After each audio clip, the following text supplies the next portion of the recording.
If you're a new Toastmasters and you want to know why Toastmasters advocate branding, today I'm going to speak to you, or I'm going to share you simple methods to understand how to live this brand. A lot of people in the room, as put on the expectations chart, want to know what all design tools are available. And definitely some of the design tools makes it difficult for you to create any brand compliance poster. In this workshop, I'm going to show you some of the hacks which will help you to kind of help in designing a very perfect brand compliant material or a poster or a flyer. And I believe, again, the same questions 2 years back, people said that brand compliance is stopping me from creating a creative flyer, design wise, aesthetic wise. And I'm definitely sure this opinion is going to change after the session. If not, I would probably share you some of the designs which I did without knowing anything about designing and what happened after some of the members of my workshop did after learning from the session. And one critical thing which a lot of people have asked is, what are the misconceptions regarding designing? What pictures, what gradients? And there are a lot of resources, right? The biggest challenge for all of us here is no one knows the resources are already there and we just have to explore them. So these are the people who definitely would learn a lot. And I'm going to share a lot of things with all of you. Let's get started. It's important that every one of you in this room knows what the session would be all about. And I would be speaking about the brand, slightly to kind of endorse Toastmaster branding. Then I would go detail into tips of designing. And the third is I would explore one of the tools and show a demo. This would help you to understand end to end what is brand, living the brand, and actually implementing branding in your life as a Toastmaster. So let's get started. And I would like this session to be very interactive, and that's the reason. Please put in your chats window open, and whenever I ask any kind of questions, please punch in your answers. Let's understand what is a brand. A lot of people say that what is a brand? Is it the logo of Toastmasters? What is brand, right? When I was reading about brand as a whole, I understood one thing: it's not about the logo.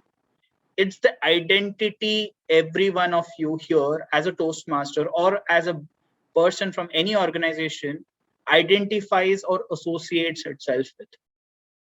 And it is very important we understand that brand is equal to your identity. Being a Toastmaster or being any part of your organization, the brand helps you to identify who you are and why we matter. And that's the purpose. We have a living document of the brand manual, which gets circulated year on year, gets updated year on year, and helps to understand the small details which will help you to make things which are consistent with branding. Let me show you some of the logos, and a lot of you would probably associate or understand these logos by the way they look, the colors. And I'm not going to do a quizzing here to ask you what are these logos of, which companies they belong. We all know that the first one belongs to Mercedes, the second one belongs to Tesla, the third one definitely Twitter, where we all tweet, and the fourth one is Apple. And definitely I'm not endorsing these brands, so do not worry about that. But what's critical here is with the look, the colors, we are able to identify these brands. And that's very important to understand why brand is identity. Let me talk about some of the Toastmasters Club who still uses their own logos. Definitely, I'm sure our district PR manager does not endorse any clubs use their own logo, but consider if all the clubs in the world start using their own logo, start having identity of their own. Will I able to understand that this meeting, this branding is related to Toastmasters if I don't have a common identity? If I don't understand that this is a Toastmaster related event? And that's where it's very important for all of us to get one step closer to this brand. And that's the reason Toastmasters recommends us all, pushes us to keep the branding consistent. Let's talk a bit about this brand promise. We all know that the Toastmasters promise. We understand what are the 10 pointers of a Toastmasters promise. But we need to live this brand. This is our identity. And we need to understand what the brand promise helps us in. The brand promises is something which is expected tangible benefit. When I say expected tangible benefit, it is what we will say we would do for each member, how we behave, how we act, how we coordinate. All of this is something which comes under the brand promise. And this brand promise is something which we live. Everyone in this room who's joined this meeting is living this brand promise with the 3 goals identified by Toastmasters brand, that it should be strong and compelling benefit. So when we see a Toastmaster logo, we know that this is belonging to Toastmasters. The second one is it should be authentic and credible. When we see that this event is Toastmasters, we know that this is a forum which will promote public speaking. And it is one forum which will help us to grow as great communicators and leaders. And the third, and not the least, it must be kept every time. Let's get into understanding what is the brand promise. I'm speaking a lot about the goals. I've spoken about living the brand. In Toastmasters, the brand promise is to empower individuals through personal and professional development. And this is a promise which you can see in the brand manual, and we all live to this brand. Let's get into the second part of the session, right? The platform where we all are in, the platform which we use to kind of communicate with our guest. And that is also showcasing the branding of Toastmasters. The way we speak, the tone, the friendliness. When I come to your meeting for the first time, how I'm greeted is all something which reflects branding. And it's very important we understand that branding is just not visual elements. It is how we act, how we behave, how we speak.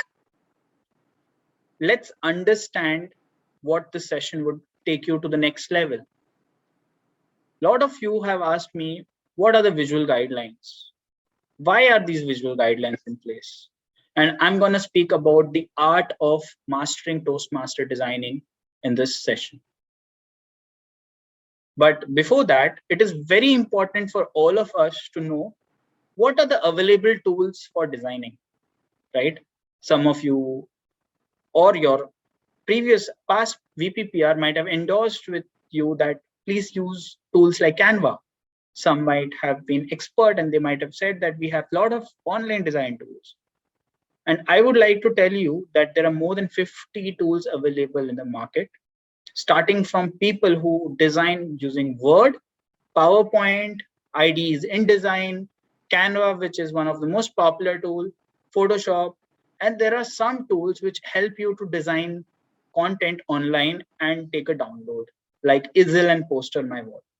And I'm gonna kind of touch upon some of the tools which I find it beneficial for a Toastmaster who has just started on branding or started on the visualization of Toastmaster branding and designs. Let's speak about the different elements of Toastmaster branding. The first element of Toastmaster branding is the color palette. And as rightly said by our distinguished Toastmaster Saiju, that he made some poster in rainbow, right?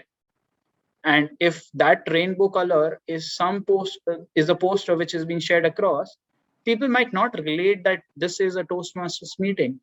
And that's where Toastmasters have put us a Toastmaster color palette in place to help us to pick the right colors. And this is the palette which is there, which has different colors like loyal blue, true maroon, cool gray, happy yellow, and pure black. But How to use these colors? That's a big question. Which colors should be used more? Which colors should be used less? Or hardly we should use some of the colors which Toastmasters have recommended us not to use because it might not showcase that this is a Toastmaster flyer. So as you can see that on the right hand side, I have put something called RGB, and on the second slide, I put hexadecimal. So these are the numbers or identification of these colors, and any color would form from these three color schematic. A combination of red, green, and blue in a particular percentages would help to create a loyal blue color. And it's important that we understand these color codes when we start designing. And I would show use of RGB and hexadecimal codes. How do you pick the right color, which is shown on the left hand side? So talking about color palette, we understand that these are the colors, and I told you that how do we use these colors?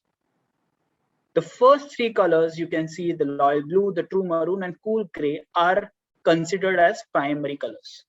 And when it is considered as primary colors, it is basically recommended by Toastmasters that these colors are used for background, any kind of gradients, elements, some specific font to highlight, and any kind of graphics. So if you ask me that, can these colors be used somewhere else? It is not recommended, but if you're expert in designing, you can definitely experiment. Check with Toastmaster brand by sending them an email and get it approved. But this is something which I believe is much enough for us to use these three colors. Let's get into the second set of palette colors, which is the happy yellow and pure black. And Toastmasters have told us that these two colors should only be used to highlight or should be used for some specific elements or font. And primary because if you start using a poster complete with yellow or a full background with yellow, maybe I may represent that poster with ENY because ENY also has yellow color into their logo. So hence Toastmasters have advised us not to use these two colors as background, but use it to highlight or use it to that extent that not more than 50% of the poster has this color. So when you see the flyer, not more than 50% of the flyer should look yellow or black. Let me talk you through the gradients which Toastmasters have put. And luckily, all the VPPRs who have enrolled this year, the brand manual has been updated. Last year, we had just one color, which was the loyal blue gradient. But this year, we have close to 3 gradients, which can be used for your flyers, which will make the designs look slightly different in terms of the visual appeal and also the visualization of some of the design which you want to put in. A lot of you would ask me what is gradient, right? I can see that there is a array of colors in the whole of the bar which is shown, the rectangular bar.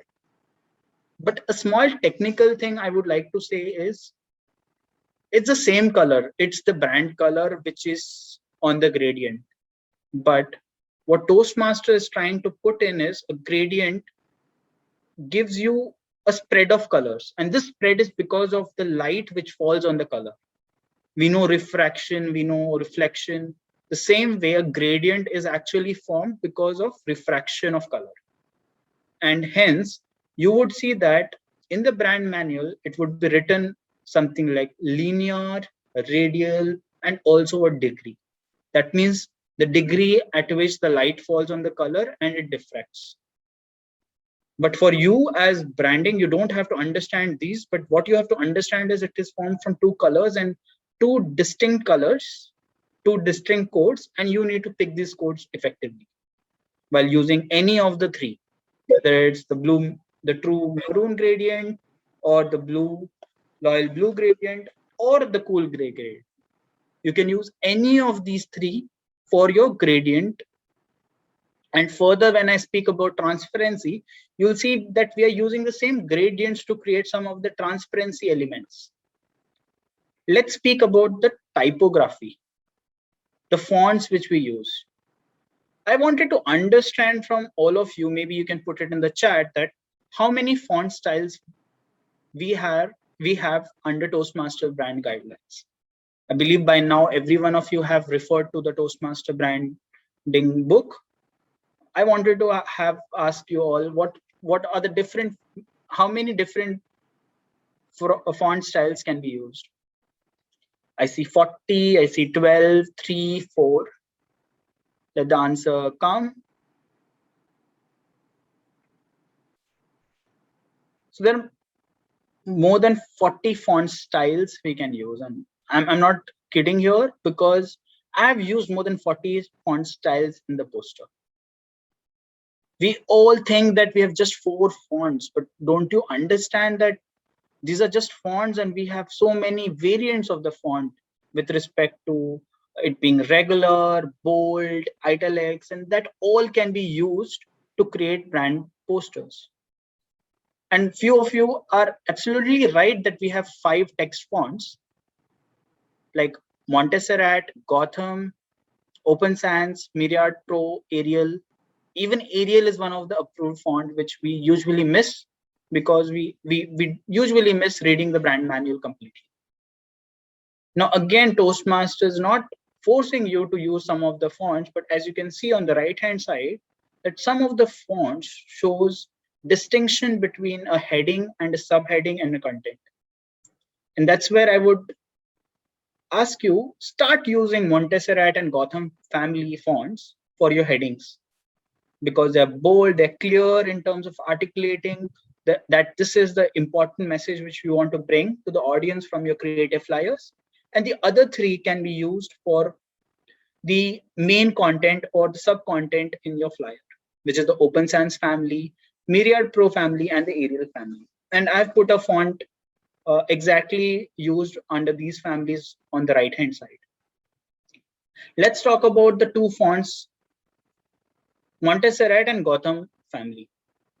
A lot of people would say that in Canva, I don't have Gotham.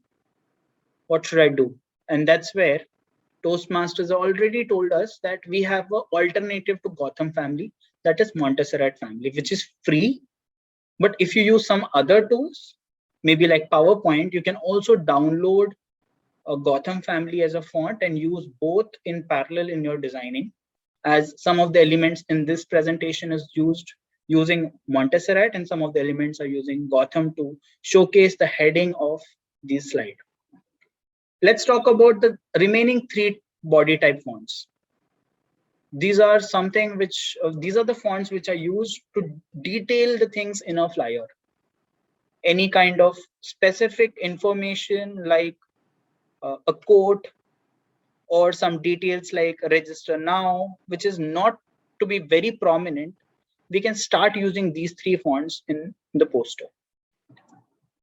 Now there is a font dilemma, like we have all joined branding dilemma, that whenever I start searching for Open Sans family, I do not get this font. It's a paid font for most of you. And I often find Source Sans family. What should I do? And here is something which I want to break a dilemma about these 2 font families. I would show you some of the font elements here, and I would like you all to look at the screen for some minute, at least 30 to 40 seconds, and tell me what are the differences you can see between these 2 font families. So I've put from A to Z, the capitalized words, the lowercase words, and the numbers. And I would like you to see and put in the chat what are the difference you see. Do you see any difference? And it's very important for you to have a good observation. And meanwhile, I am answering few of the questions which I see on the chat. Can you share us the Gotham family? So you can see a reference on top, which is called indiefont.com. You can go to this font and download the font zip file, which you can install on your local device and use it as a font. You can also go to Google Fonts and download some of the fonts from there. what do you mean by font family? So when we say Open Sans family, it is a combination of regular, bold, italics, ultra bold. All of these comes under this particular array of font. So when you download Open Sans, you would be downloading all these font styles under this package of font family.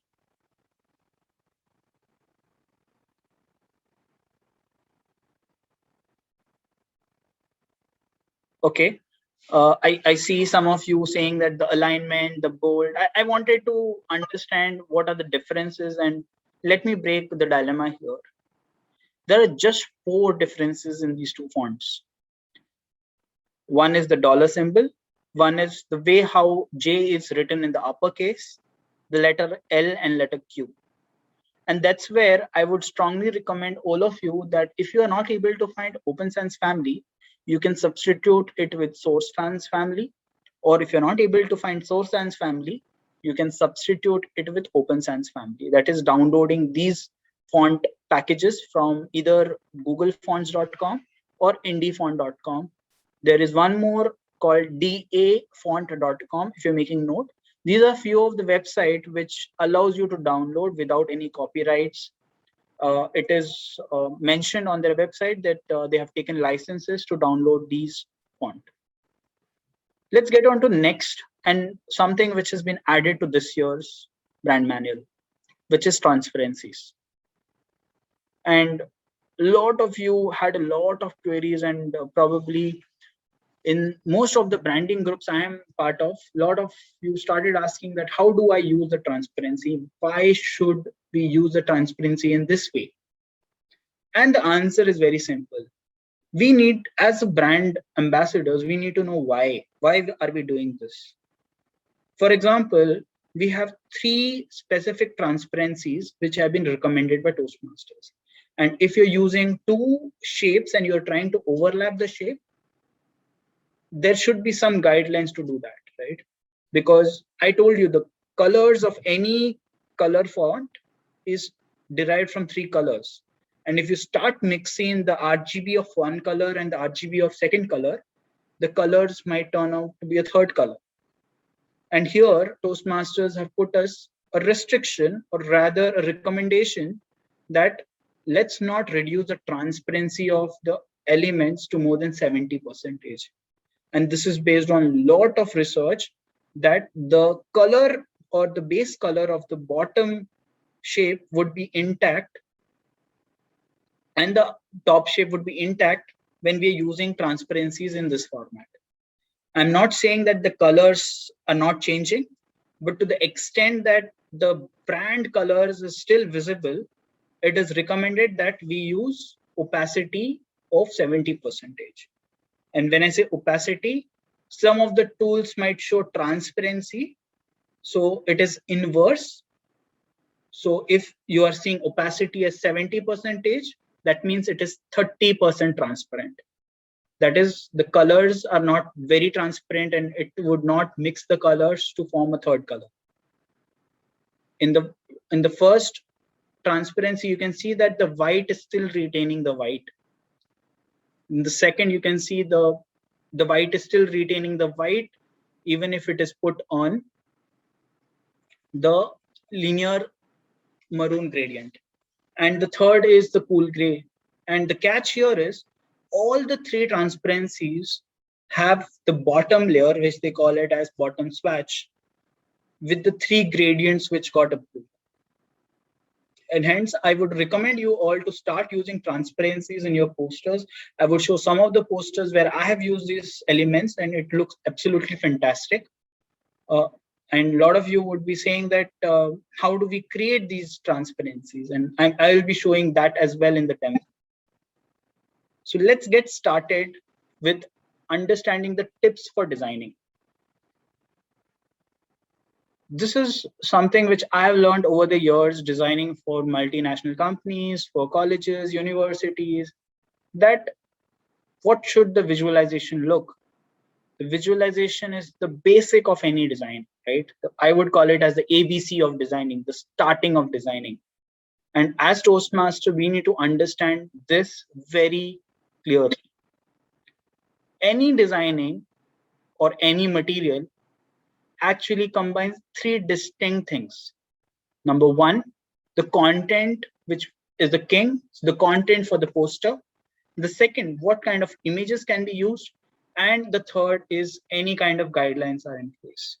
You go to any organization, you do any kind of designing, the organization would have some kind of manual to tell you that these are the guidelines to use the logo, these are the guidelines to use which colors, these are the guidelines to place the logo how, and we have a beautiful brand manual which will help us to do that. Let's talk about the second part, which is images for poster.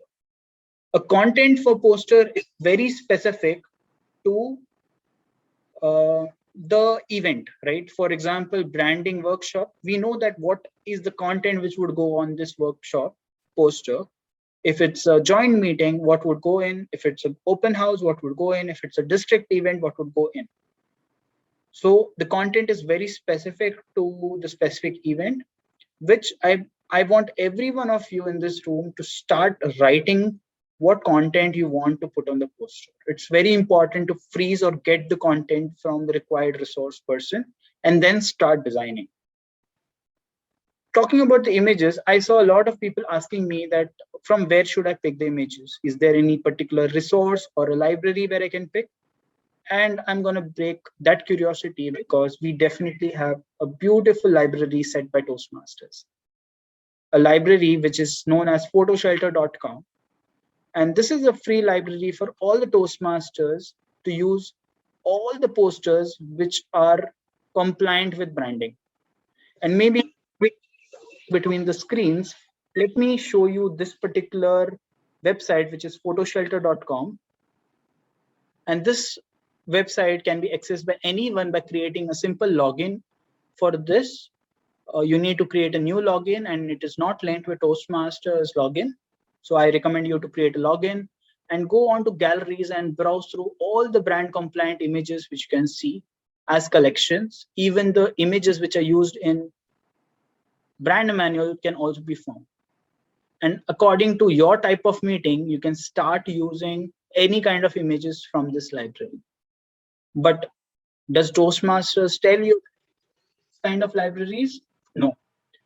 They want you to use any kind of images which inspire, which shows the value we bring as a Toastmaster club. And hence, I would like to share some of the other resources for images. The other one is Adobe Stock. And some of the images in the photo shelter are actually licensed by Toastmasters from Adobe Stock. It is paid, but for the first 10, it is absolutely free. You can go and pick the first 10 for some special meetings from Adobe Stock. There's one more resource which I would like to share is pixabay.com. Again, you need to ensure that all the pictures which you pick are compliant with the way Toastmaster wants to promote the brand. It should be engaging. It should show a Toastmaster or a public speaking setup, etc. So these are the 3 sites I would probably recommend all of you to browse and pick up the images from these websites, download them and use in all the flyers you want to create. Definitely, there are things which I would like to suggest that we recommend to use your club photos, which will show more like a cultural aspect of your club. And you can take consent and use the photos of your club meetings. Let's understand the next step, right? A lot of you say that I am not creative. Is creativity an important element for designing? And your past VPPRs might have told you that no, creativity is not important, but I would differ. Creativity is definitely an important aspect in Toastmasters, not only Toastmasters in designing. And everyone right now in this room is not creative. And it's okay. It's okay not to be creative. Everyone is not born understanding how to we put the photos in such a way or colors in such a way, but there's the scope of learning. And probably what I'm going to share with you is a website where you would get thousands of templates from which you can take inspiration. And I would repeat, please take inspiration from these posters and don't replicate the whole poster for your club meetings. The way the designs look are simple to replicate or simple to adopt. And this website is postermywall.com, which I highly use or highly recommend every one of you to go browse. And there are more than 87,030 event flyers templates here. Some of the templates are free, where you can go here, edit, put in your photographs, change in the color, and just download it as it is. But I would recommend start designing yourself. How long are you able to kind of depend on these websites, which are free for some time? Because you need to learn how to create similar materials for your club meetings. So there are thousands and thousands of templates from which you can take inspiration. You can type public speaking here, you can write Toastmasters here and get similar kind of posters and download it for free. So this is resource I use for designing. Whenever I kind of reach to a level where I'm not able to design, I'm not able to explore my thinking of how do I represent or how do I show some of the elements in the poster. Let's talk about the second tip, right? As a brand managers, it's important for you to communicate effectively to your audience. And for that, it is critical for you to know and understand how your poster should look. It's a very simple fundamental that you need to know that what kind of audience is looking at your flyer. A general audience who is sitting on the phone, or an audience who is having a laptop or desktop most of the time. For a corporate club, I would recommend start designing in such a way that it is more compatible with a laptop or a desktop. And for a general audience, start designing in a format, seeing the mobile layout or the tablet layout. And why this is very important is because you can use simple tracking mechanism to understand where your audience comes from. A tool like bit.ly, I'm not sure if it is allowed in your country, but it helps you to give you analytics that how many clicks have come from a mobile, how many clicks have come from your desktop, how many clicks have come from your mobile tablet. And that would help you to decide what kind of layout would suit best for your audience. If you see on the right hand side, a mobile view would have a flow of details from top to bottom, and a laptop or a desktop kind of design, which is the landscape design, would have the flow of seeing the content from left to right. And that's the reason you need to decide how do you want to place your content, how do you want to place your elements in such a way that what is the first thing you want the audience to see. That's much critical for us to understand and remember. So that's the tip number 2, which I would like to probably give all of you, that understand your audience before you create any kind of materials and then start designing. The third is the size. And by this time, you know that what kind of audience you're going to cater to. And the design of your flyer or your poster is absolutely important, because today in this era, we are using designing just not to send emails to people, but also we are putting these flyers on social media platforms. LinkedIn, Instagram, Facebook, and even WhatsApp has become quite famous. Some of the countries use some other modes of communication. So all of this actually becomes very good as communicating the event with the flyer and a bit of writing. And based on some of the researches and some of the designs which I've created over the years, I consider these sizes as one of the best sizes for us as brand designers, as VPPRs to consider for designing. And particularly one of the size is simply the square size, which is compatible with every social media platform. The Facebook or the Instagram, you don't need to do any kind of changes. You just have to create any design in square and upload it. And today, as of now, Facebook actually does not change the sizing of the square size. It actually showcases this poster as it is. Even on WhatsApp, if you post a square photograph, you don't have to actually open the photograph to see the full details. And that's where I would recommend start using square size, Nevertheless, it depends on the content. If the content is more, you start using a portrait mode or landscape mode. Change the size to maybe 7:10, or A4 size if you're creating a newsletter, which is a standard size for us to create any kind of materials which are related to communicating using flyers, other than the regular meeting posters. So these are some of the posters sizes which I would recommend all of you to start using and experimenting. And I would show you how do you pick these sizes in one of the tools. So just to summarize, what we have learned is we have understood what is important for us to create a brand poster, right?